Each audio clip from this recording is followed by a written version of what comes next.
Somos una empresa consultora encargada de la gestión de riesgos eficiente y estratégica. Ayudamos a nuestros clientes a anticipar, evaluar y mitigar riesgos en proyectos de diversas escalas. Hoy presentaremos nuestra campaña para lograr proyectos exitosos en base a nuestra propia experiencia. Primero, vamos a analizar los tipos de contratos en construcción. Estaremos revisando los precios unitarios y concurso-oferta, ambos con sus respectivas características. Los estaremos evaluando en base a el costo, especialización, tiempo de entrega, el control de cliente y riesgo para el contratista, según cuál favorezca más.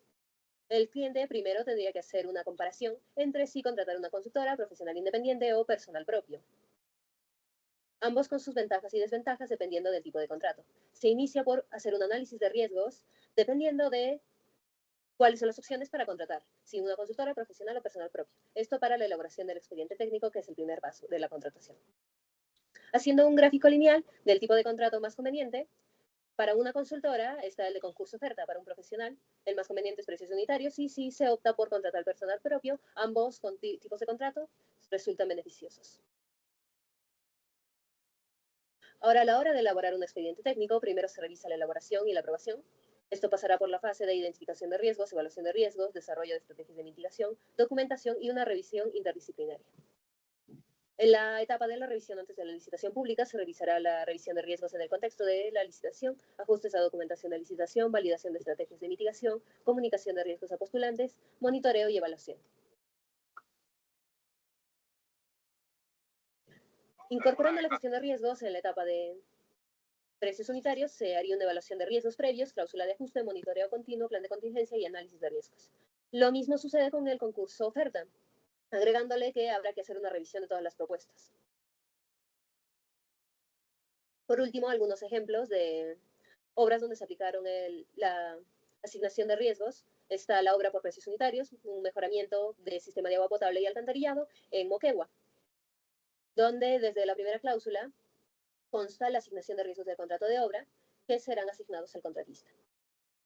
Un ejemplo de concurso oferta sería una recuperación de la avenida Miraflores en La Libertad, donde también consta desde la convocación que se va a analizar los riesgos, los 11 tipos de riesgos presentes en este caso.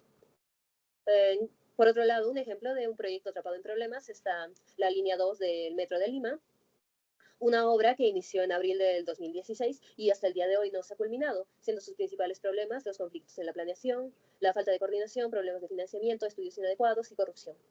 Si aplicáramos la identificación de riesgos a este proyecto, se identificarían, evaluarían riesgos, se haría un monitoreo continuo, mejoraríamos la comunicación y la gestión de stakeholders. Como conclusiones está que los contratos de precios unitarios ofrecen flexibilidad, mientras que los de concurso oferta promueven la competencia. La gestión de riesgos ayuda a minimizar oportunidades, mejora la planificación y ejecución del proyecto, y dependiendo del tipo de proyecto y los recursos disponibles, variará la elección del contrato adecuado. Tanto en la elección del tipo de contrato como en la gestión es esencial mantener un control adecuado del cliente y contar con planificación detallada. El análisis de riesgos es vital para evitar retrasos, sobrecostos y problemas, como en grandes obras como la línea 2 del Metro de Lima. En cuanto a lo que es la gerencia de proyectos y gestión de riesgos, analizamos 5 puntos. Vemos lo que es un organigrama en lo cual se divide en lo que es la persona que lidera, un planificador de proyectos, un coordinador de proyectos y un asistente administrativo. En este caso tenemos un proyecto que consiste en el saldo de obra de mejoramiento del servicio educativo de la institución educativa inicial Las Malvinas, en el distrito de Caima, en la provincia de Arequipa, en la región de Arequipa. En este caso se utiliza la presentación de ciertos documentos como lo que es el documento del proyecto, la documentación legal y contractual, documentos de técnica y seguridad, documentación administrativa y organizacional, documentos financieros, documentación de licenciamiento y permisos educativos, normativa, especificaciones de la Minedu y documentación de situación actual. Finalmente, con unas cláusulas contractuales, responsabilidad y cumplimiento normativo, pagos escalonados, planos y cronograma detallado, supervisión continua y garantías y finanzas, que son los términos de formalización del contrato. Hicimos un análisis de riesgo, tomando en cuenta lo que es un riesgo derivado de eventos, riesgos de construcción, riesgos de errores y deficiencias en lo que es el diseño, riesgos geológicos, riesgos vinculados a lo que son accidentes y riesgos derivados a eventos de fuerza mayor. Hicimos un análisis de riesgo a través de un cuadro en los que analizamos cada uno de los riesgos y vemos el tipo de prioridad. Aquí también continuamos viendo eso, de igual forma. Luego de eso, analizamos los riesgos y sacamos una respuesta en base a los riesgos analizados, como se puede ver en las diapositivas que están acá. Igualmente acá. Luego vimos un plan de respuesta que en su mayoría están asignados a lo que son contratistas y a la propia entidad. Aquí podemos ver que el primero está compuesto por el contratista, el segundo también, el tercero por un contratista y una entidad, el cuarto por un contratista y también una entidad, el quinto por lo que es un contratista y el sexto por la propia entidad. Luego, bueno, en cuanto a conclusiones, identificamos en lo que es la identificación de riesgos y documentación, es necesario solicitar la documentación adecuada con estudios preliminares y licencias y planes de contingencia para evitar lo que son problemas en cuanto a tiempos, ¿no? De las documentaciones. Establecimiento de términos contractuales claros, definir de manera precisa los plazos y responsabilidades y generalidades en los contratos contribuye a reducir la ambigüedad y la incertidumbre. Gestión de riesgos anticipada, en lo que consiste en lo que es trabajar de forma colaborativa con los involucrados y realizar una identificación de riesgos mediante la revisión y documentos y contractual. Y luego asegurar el éxito del proyecto desde el principio, que consiste en dejar los aspectos bien definidos desde el inicio, tanto en documentación como en términos contractuales, ya que esa es la clave para garantizar que el proyecto avance sin sorpresas. Tenemos un caso de estudio de aplicación de metodologías y tecnologías de primer nivel, que es el caso de la ampliación de la Vivienda. Consiste en la construcción y ampliación de estructuras deportivas para los Juegos Panamericanos de Lima 2019. Se ubica en la ciudad de Lima, Perú. Es un complejo deportivo de un área de 224.000 metros cuadrados. El cliente fue Lima 2019, COSAPI. Y los requerimientos para este proyecto fueron un alto nivel de ingeniería, disponibilidad de material, respuestas inmediatas, compromiso por el cliente y calidad de servicio. Como ideas claves de este caso de estudio, tenemos la aplicación de la metodología Fast Track, que permite superponer fases de diseño y construcción para cumplir con los plazos ajustados. Los pilares del proyecto son el IPD, la entrega integral del proyecto, y el BDC, el diseño y construcción virtual. También metodologías clave que fueron aplicadas como el BIM, el ICE, el Lean Construction, para la optimización de recursos, y métricas, medición de rendimiento y ajuste continuo. Los plazos y equipo para este proyecto fueron una duración de 18 meses, con una participación de 2.900 trabajadores y con 6 millones de horas hombre sin accidente. La productividad en este proyecto fue una construcción promedio de 140 metros cuadrados por día. También se consiguieron estándares internacionales de tolerancia de 1 milímetro por cada 400 metros en las pistas de competencia. El éxito del proyecto tuvo un control riguroso en cada etapa, contratos incentivadores, gestión eficiente, y es un proyecto considerado un referente internacional. Como conclusiones de este proyecto de ampliación de la Vivienda, tenemos que el proyecto de ampliación de la Vivienda demostró que la combinación y de metodologías avanzadas y una gestión colaborativa es clave para cumplir con los plazos exigentes. Hablando de las dimensiones BIM, el 4D y el 5D con Revit y Navisworks, esto conlleva una integración de modelos. El Revit y Navisworks ha revolucionado la forma en la que se gestionan los proyectos de construcción. Las dimensiones 4D y 5D añaden tiempo y costo a los modelos 3D, permitiendo un control integral del proyecto desde su planificación hasta su ejecución final. La dimensión 4D del BIM añade la variable temporal al modelo. Esto significa que las actividades de construcción, como el movimiento de tierras y la instalación de estructuras y la coloración de acabados, se asocian a fases del cronograma. La principal ventaja es que permite simular todo el proceso constructivo antes de comenzar la obra. Otra característica importante es la capacidad de comparar las fechas planeadas con las fechas reales de ejecución. Proporciona una visión clara del progreso del proyecto, permitiendo tomar decisiones correctivas a tiempo. El uso de diagramas Gantt dentro de BIM permite visualizar de forma gráfica las tareas del proyecto, identificando las rutas críticas y las dependencias entre actividades. El BIM permite simulaciones detalladas de las diferentes fases de la construcción, desde el movimiento de tierras hasta los acabados. En cuanto a estructuras, estas simulaciones permiten identificar interferencias o conflictos antes de que ocurran en obra. Y ofrece herramientas visuales poderosas para los gerentes del proyecto. Permite visualizar cómo debería avanzar la obra semana a semana. Pasamos a lo que es el análisis cuantitativo de riesgos. En este caso, después de realizar la identificación de incertidumbres y convertirlos en riesgos y hacer la matriz de riesgos mediante el análisis cualitativo, pasamos a lo que es el análisis cuantitativo. ¿Qué es un análisis cuantitativo? Es el proceso de analizar numéricamente el efecto combinado de los riesgos individuales del proyecto identificados y otras fuentes de incertidumbres sobre los objetivos generales del proyecto. En este caso tomaremos un ejemplo que hemos hecho, que es el proyecto de recuperación y mejoramiento del servicio de transitabilidad del camino vecinal de Huarmaca, en Piura.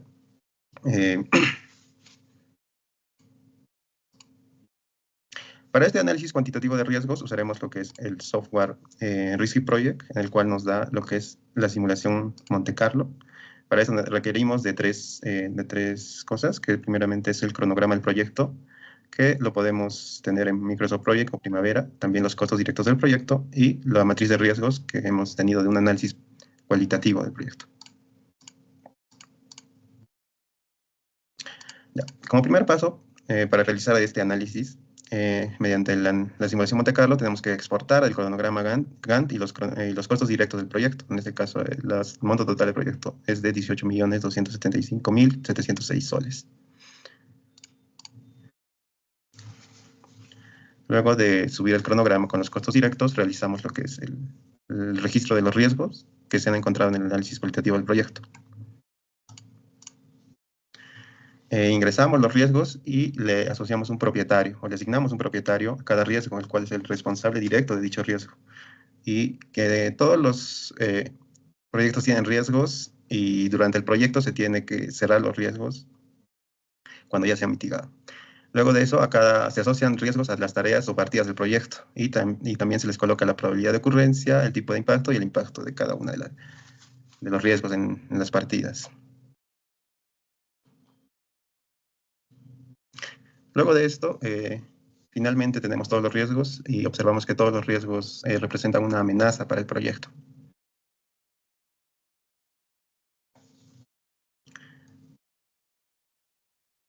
Siguiente. Entonces realizamos lo que es la simulación Monte Carlo, el que nos observa en este caso, las curvas CS que vemos, que nos dan 3 curvas. La curva roja es el análisis sin riesgos del proyecto, la curva azul es con riesgos y la curva verde es el valor ganado. De esa curva observamos que la curva azul nos daba lo que es un análisis con riesgos, que nos daba un sobrecosto y un retraso de la obra. Ahora, de las simulaciones de Monte Carlo, nos da varias simulaciones. Acá uno tenemos sin riesgos, con riesgos bajos, riesgos base y riesgos altos. El sin riesgos es que no existe ningún riesgo en el proyecto, y el riesgo alto, que es el más crítico, que sería que todos los riesgos se cumplan, lo que nos asciende a un cronograma, un retraso del cronograma. En este caso es que se ha quintuplicado y se ha duplicado el costo. Ahora, el valor del proyecto es de 18.275.706 soles, y con una probabilidad de 90% de llegar a 27.510.560 soles, lo que nos da un sobrecosto de 9 millones, que representa un 50% del costo directo del proyecto. También tenemos lo que es la fecha de finalización del proyecto, que con una probabilidad del 90% de llegar desde el 27 de julio de 2023 al 17 de diciembre del 2026. También tenemos lo que es la duración del proyecto, que es de 330 días, con una probabilidad del 90% de llegar a 1.568 días, que son 5 veces la duración del proyecto. Entonces, todos estos datos nos dicen que el impacto de los riesgos es alto en el proyecto. También la simulación Monte Carlo nos da algunos datos, que en este caso es los riesgos más prioritarios y de mayor impacto que tienen en el proyecto, y a los cuales debemos tomarle mayor importancia.